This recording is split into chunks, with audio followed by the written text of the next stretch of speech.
years ago, I was standing out there, just like all of you, watching an inspiring TEDx event.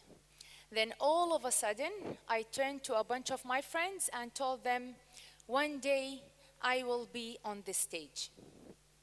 At that time, I didn't know how, when, where, and for what reason will I be on the stage. But what I believe the most, that when you want something, you have it for sure. I hadn't started my first book yet. I was a normal volunteer in Wikipedia, just like the other 10 millions all around the world. I didn't have that successful career I'm having today. And I didn't even know what the term entrepreneur meant. I'm here today to tell you how any one of you could be on this stage. Well, it's obvious nowadays that there is a huge gap between the developing world and the developed world. If you will think about what this gap is, you will find out that it's not about money, because in general, as resources, we have a lot of money. It's not about the lack of human resources, because comparing to places like Europe, we have a huge population. In my opinion, this gap is caused by the lack of knowledge. The most thing we are missing in this era, in this place, is knowledge and awareness. When it comes to knowledge, you have to mention one place. Let me ask you a question. Who here is or was a university student or high school student in the past decade? Raise your hand. Great. So you remember these unfinished reports, you have deadline. What was your last minute life-saving resource that you copied that last missing paragraph to your report from? Can you guess? Wikipedia. Really, when it comes to knowledge in the past decade, you have to mention Wikipedia. I still remember myself back in 2008. I was feeling like a black sheep among my surroundings. Literally, a black sheep. I badly wanted to make a positive change in this world, but I felt stuck in a surrounding that doesn't belong to me. Then I met Wikipedia. My whole life is divided to before Wikipedia and after Wikipedia. I met Wikipedia through an online campaign made by two Egyptian guys. They were encouraging people to participate and contribute in the sum of human knowledge. I got fascinated by the idea and how easy it is, yet extremely valuable. Imagine yourself providing information and knowledge to people in their own language. What could be more amazing than that? When you write an article or translate it to Wikipedia, it's still available there for all the humanity to benefit from, at least until the internet exists to continues, of course. So when I started to edit Wikipedia, it reminded me of two great values I had already in my life. The first one was the value that's saying, zakatul ilmi nashruhu. Then the other value is the concept of sadaqa jariyah, the good deeds that you are doing in your life and keep rewarding even after your death. I started in Wikipedia as a normal volunteer. As I was socializing on Facebook, surfing the net, I had always the other tab open in my laptop for editing Wikipedia. A few years later, I got promoted to be an admin there.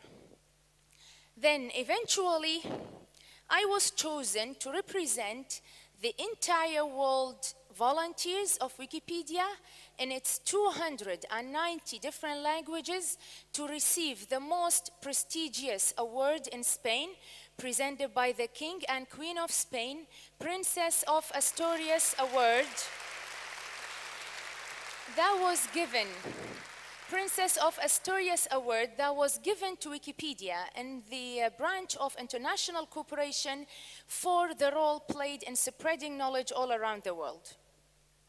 We all might be very familiar with the concept of donating money, donating effort maybe, but donating knowledge and helping in making this place, this planet, a much brighter place is something worth trying for sure. I am where I am today simply because I donated knowledge. Then, even though the Wikipedia journey was very satisfying, yet I felt like I have much more to say and contribute to in this world.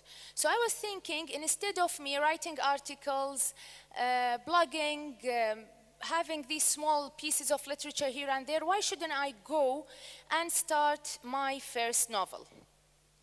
I won't tell you much about what my novel is about, but I will tell you how the idea came to my mind. And I have a question for you. Do you know about tolerance?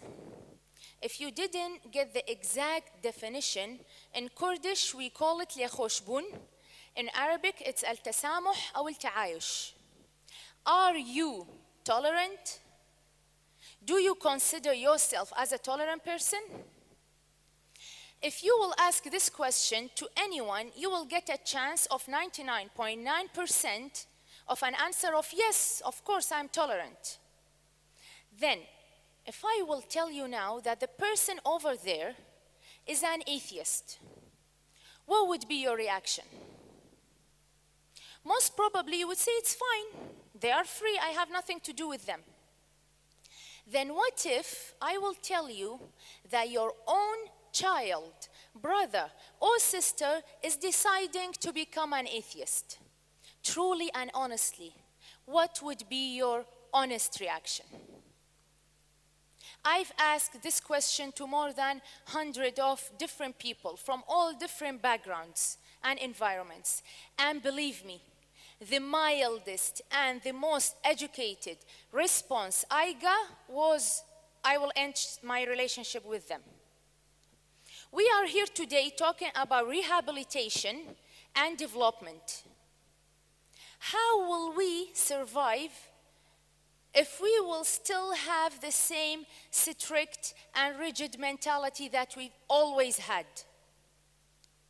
After seeing so many of these reactions, I've decided to write a novel about real people and real conflicts, a novel that addresses these issues and identifies them in all the different aspects. And by the way, I've used the atheist example because I believe in Middle East as general, that could be the most extreme case that anyone could deal with.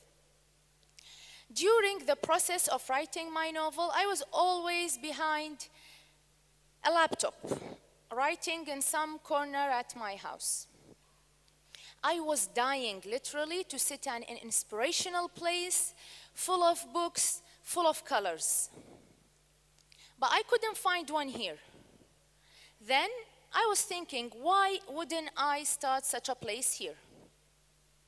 At first, when I had the idea of opening the first book cafe in Kurdistan, most people were laughing at me. Most of them, they were saying, it's a very nice idea, but it will be a big failure because simply no one reads here. I got nothing to start with. I couldn't get a bank loan. I couldn't do it alone for sure because all what I have is my salary, and no salary alone will help you in start a business. But when you believe in yourself and you believe in your idea, you will come across people that they believe in it as well. In my case, that was my friend Shaween. She is sitting here also among you today. She believed in the idea. She loved it. She took the risk with me at the beginning of the journey. And we made it. We built a beautiful place to return back. We built a beautiful place to return back the glow of a reading culture, a place that celebrates art, beauty, and knowledge. Now, let's come back to the main question. What prevents you from achieving your goals and making your dreams come true? You might have so many answers for this question.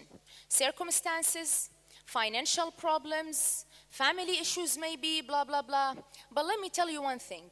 The only thing that stands between you and your dreams is one thing. Fear.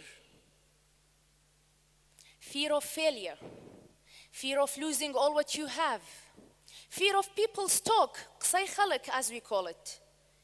Fear of leaving your comfort zone. Fear of stepping a new step in a road that no one went through earlier. If you will overcome this fear, I promise you, you will get all what you wanted in life.